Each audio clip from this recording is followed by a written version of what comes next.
고급 레스토랑 테이블 위로 던져진 현금 다발. 그리고 차가운 목소리 한마디. 이 돈 받고 내 앞에서 사라져. 31살 자산 300억 원의 젊은 CEO 한재혁. 그는 돈으로 모든 것을 해결할 수 있다고 믿었습니다. 사람의 진심도 충성심도 심지어 사랑까지도. 하지만 그는 몰랐습니다. 단 한 사람, 단 한 번의 만남이 그의 모든 것을 무너뜨릴 거라는 것을. 그리고 그가 평생 믿어온 돈이 살 수 없는 것이 세상에 존재한다는 걸 뼈저리게 깨닫게 될 거라는 것을요.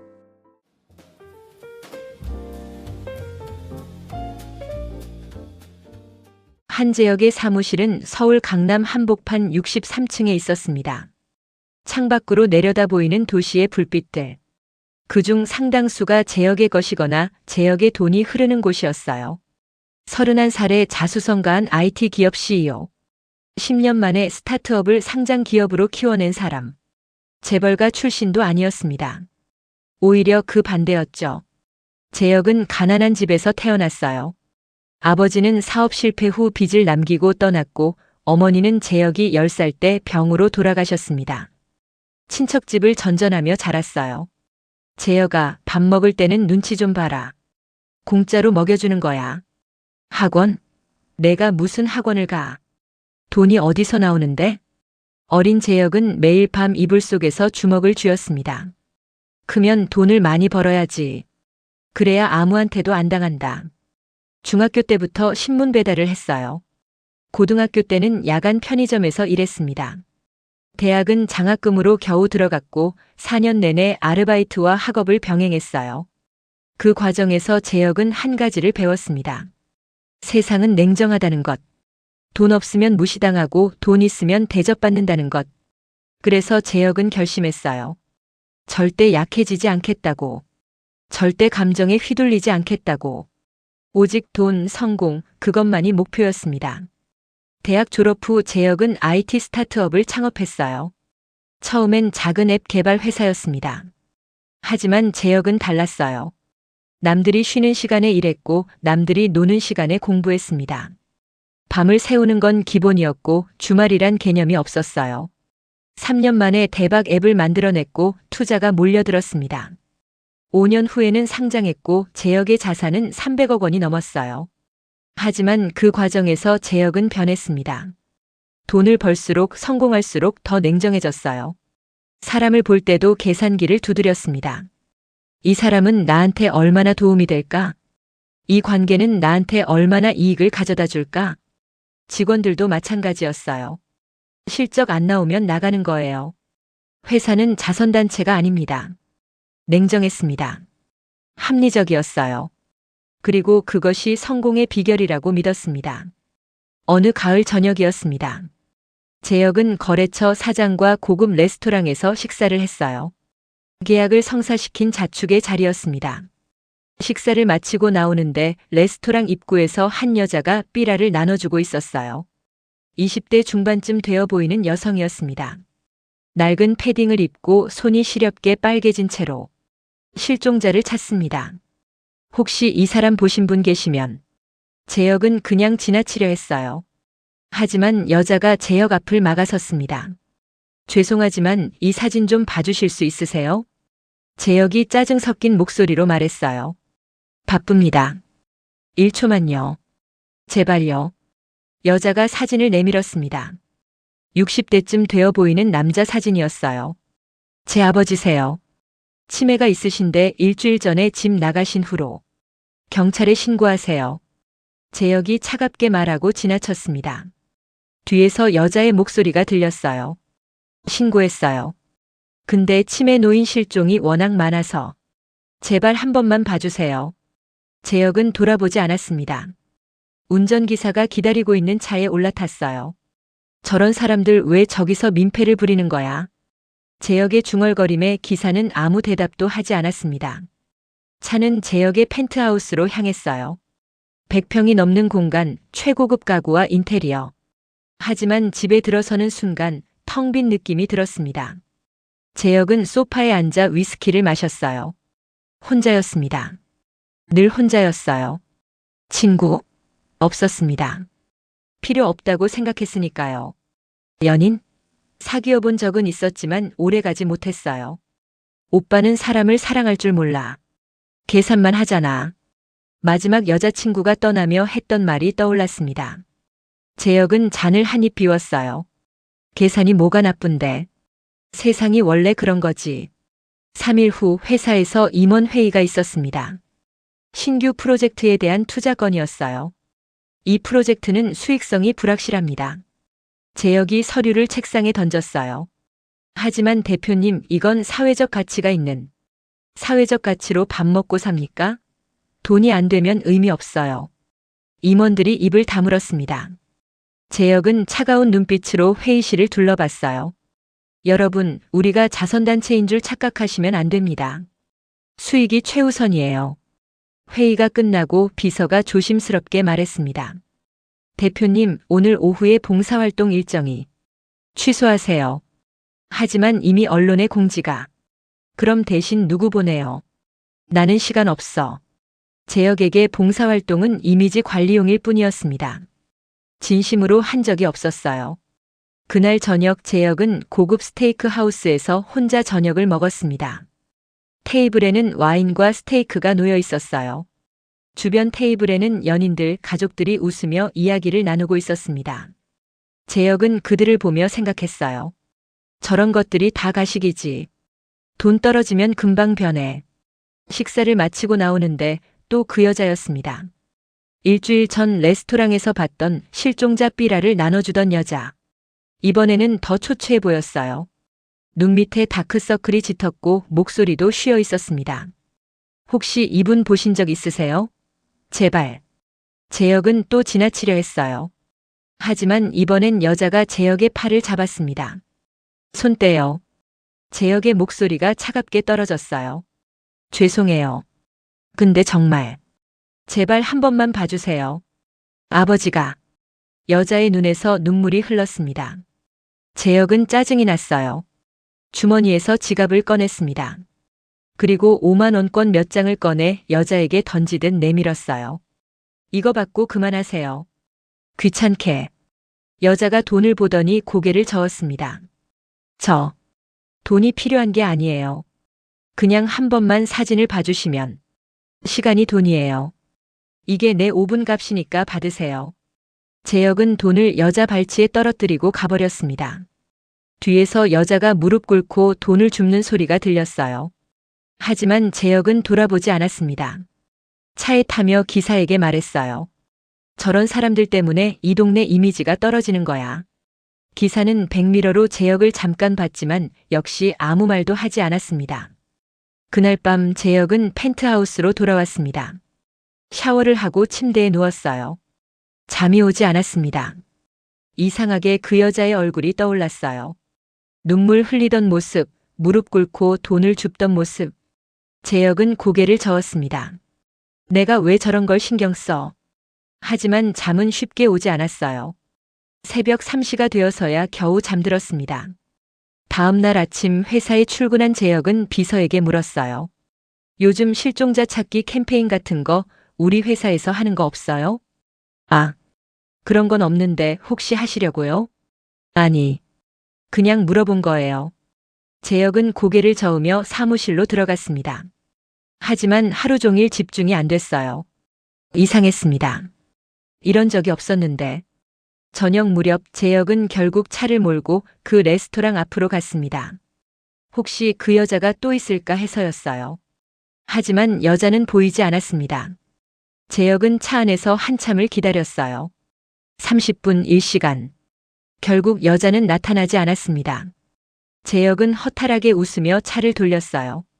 내가 지금 뭐 하는 거야? 집으로 돌아가는 길 신호등에 멈춰 섰을 때였습니다. 횡단보도 건너편에 그 여자가 보였어요. 여전히 삐라를 들고 있었습니다. 하지만 이번엔 혼자가 아니었어요. 한 중년 남자가 여자를 밀치고 있었습니다. 매일 여기서 이러지 말라고. 장사 안 돼. 죄송해요. 근데 제 아버지를. 아버지고 뭐고 나 몰라. 여기서 썩 꺼져. 남자가 여자의 팔을 잡아당겼어요. 여자가 비틀거리며 넘어질 뻔했습니다. 재혁은 차 문을 열고 내렸어요. 자신도 모르게 몸이 움직였습니다. 뭐 하는 겁니까? 재혁의 목소리에 남자가 돌아봤어요. 당신은 누군데? 사람한테 왜 손을 댑니까? 아, 이 여자가 매일 우리 가게 앞에서 삐라 돌리면서 장사 방해를 해서. 재혁이 지갑을 꺼냈습니다. 얼마 손해봤는데요? 네. 장사 방해받았다며. 얼마나 손해봤냐고요? 재혁이 50만 원을 꺼내 남자에게 던졌어요. 이 정도면 되죠? 이제 그만 가세요. 남자는 돈을 줍더니 얼른 사라졌습니다. 여자가 재혁을 올려다봤어요. 감사합니다. 그제야 재혁과 여자의 눈이 제대로 마주쳤습니다. 여자의 눈은 충혈되어 있었어요. 며칠을 제대로 자지 못한 것 같았습니다. 아버지, 아직 못 찾으셨어요? 재혁이 물었습니다. 자신도 놀랄 만큼 부드러운 목소리로. 여자가 고개를 끄덕였어요. 벌써 2주가 됐어요. CCTV도 다 확인했는데 실종 당일 이후로 흔적이 없어요. 여자의 목소리가 떨렸습니다. 경찰은 뭐래요? 찾고는 있는데 워낙 케이스가 많아서 빨리 찾아야 하는데 아버지 약도 다 떨어지셨고. 여자가 울먹였어요. 재혁은 잠시 망설이다가 말했습니다. 사진 좀 보여주세요. 네. 아버지 사진요. 여자가 얼른 사진을 꺼냈어요. 재혁이 사진을 찬찬히 봤습니다. 제 명함 드릴게요. 혹시 뭐 진전 있으면 연락 주세요. 정말요? 네. 그리고 재혁이 망설이다가 말했어요. 미안합니다. 지난번에 무례하게 굴어서. 여자의 눈이 커졌습니다. 아, 괜찮아요. 오히려 제가 민폐를. 아니에요. 제가 잘못했어요. 그날 밤 재혁은 회사 보안팀장을 불렀습니다. 실종자 찾는 거 도와줄 수 있어요? 네. 누가 실종됐는데요? 재혁이 사진을 보여줬어요. 이분. 치매 환자세요. 2주 전에 실종됐대요. 경찰에는 신고했나요? 했대요. 근데 진전이 없대서. 보안팀장이 고개를 끄덕였습니다.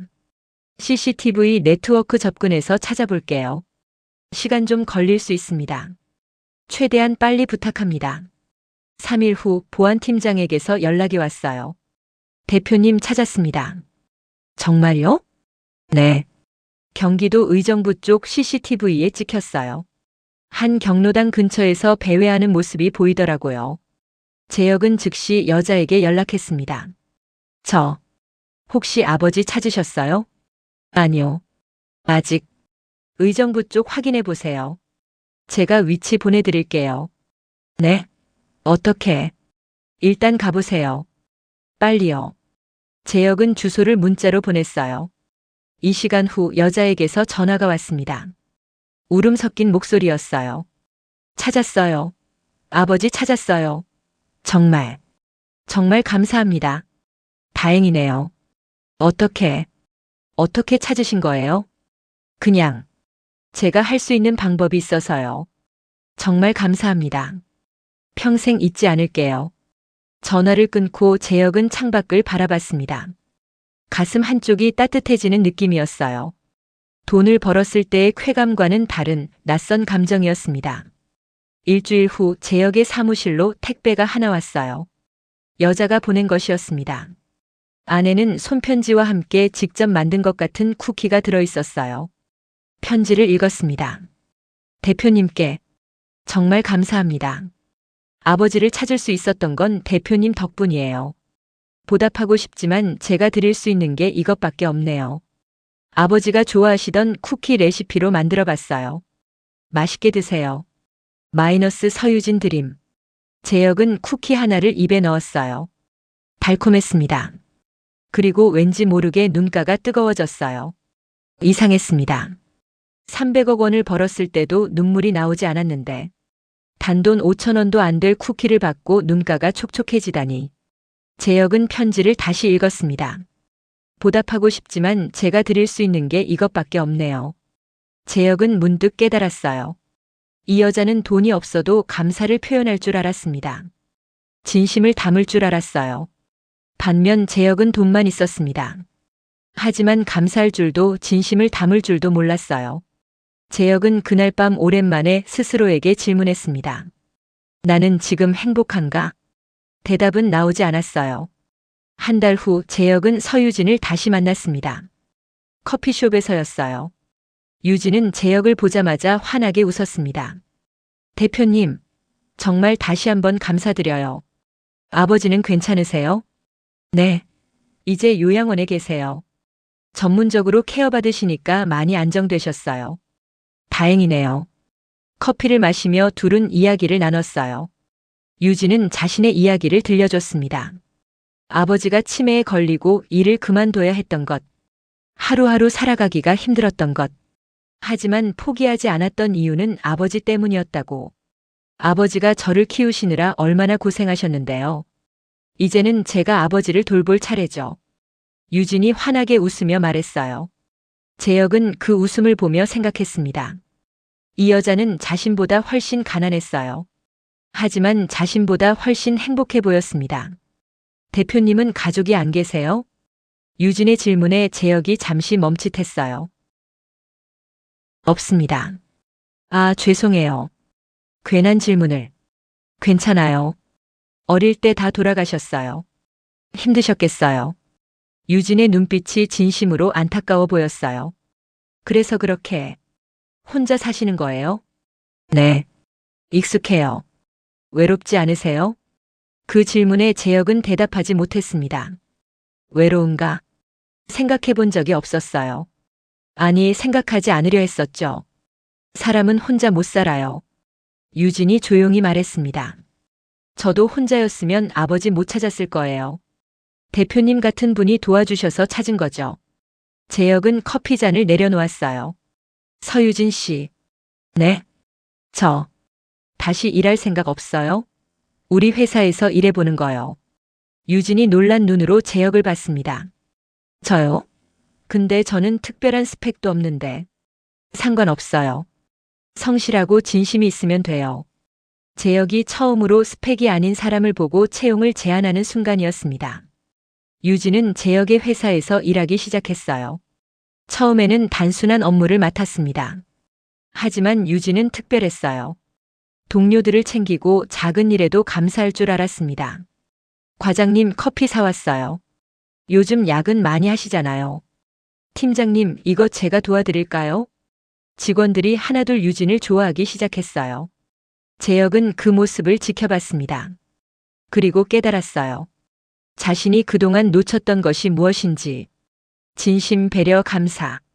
돈으로 살 수 없는 것들이었습니다. 어느 날 재혁은 임원회의에서 말했어요.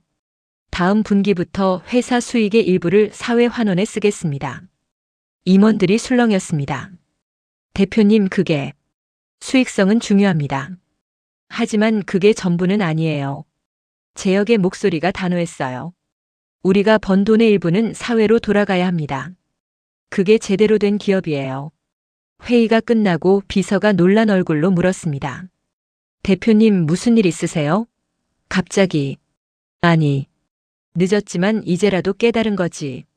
재혁은 창밖을 바라봤어요. 그리고 처음으로 웃었습니다. 진심으로. 6개월 후, 재혁의 회사는 나눔 프로젝트를 시작했어요. 실종 아동과 치매 노인을 찾는 AI 시스템을 무료로 배포했습니다. 언론에서 크게 보도했어요. 냉혈 CEO로 알려진 한재혁 180도 변신. IT 기업 사회 환원 앞장서. 하지만 재혁은 관심 없었습니다. 이미지 때문이 아니었어요. 진심으로 하고 싶어서 한 일이었으니까요. 어느 날 유진이 재혁의 사무실로 찾아왔어요. 대표님, 이거. 유진이 신문 기사를 보여줬습니다. 재혁의 나눔 프로젝트 덕분에 실종 아동을 찾았다는 내용이었어요. 대표님 덕분에 한 가족이 다시 만났대요. 유진의 눈에 눈물이 맺혔습니다. 재혁도 기사를 읽으며 미소 지었어요. 서유진 씨 덕분이에요. 네. 당신이 없었으면 저는 여전히 차갑고 냉정한 사람이었을 거예요. 재혁이 진심을 담아 말했습니다. 당신이 저를 바꿨어요. 돈이 전부가 아니라는 걸 가르쳐줬죠. 유진이 얼굴을 붉혔어요. 저는 아무것도 안 했는데요. 아니에요. 당신은 제게 가장 큰 걸 줬어요. 뭔데요? 사람을 보는 법, 진심을 나누는 법. 재혁이 유진의 손을 잡았습니다. 감사해요. 정말로. 1년 후, 재혁의 회사는 더 성장했어요. 하지만 이번엔 달랐습니다. 수익만 쫓지 않았어요. 사람을 먼저 생각했습니다. 직원 복지를 늘렸고 사회 공헌도 확대했어요. 놀랍게도 수익도 늘었습니다. 직원들이 행복하니 생산성이 올랐고 회사 이미지가 좋아지니 투자도 몰려들었어요. 재혁은 깨달았습니다. 진심은 돌고 돌아 다시 돌아온다는 것을. 어느 봄날 재혁과 유진은 함께 산책을 했어요. 한강변을 걸으며 유진이 물었습니다. 대표님, 지금 행복하세요? 재혁이 멈춰서서 유진을 봤어요. 네. 처음으로 행복해요. 정말요? 300억 원을 벌었을 때보다 지금이 더 행복해요. 재혁이 웃으며 말했습니다. 돈은 많은 걸 줄 수 있어요.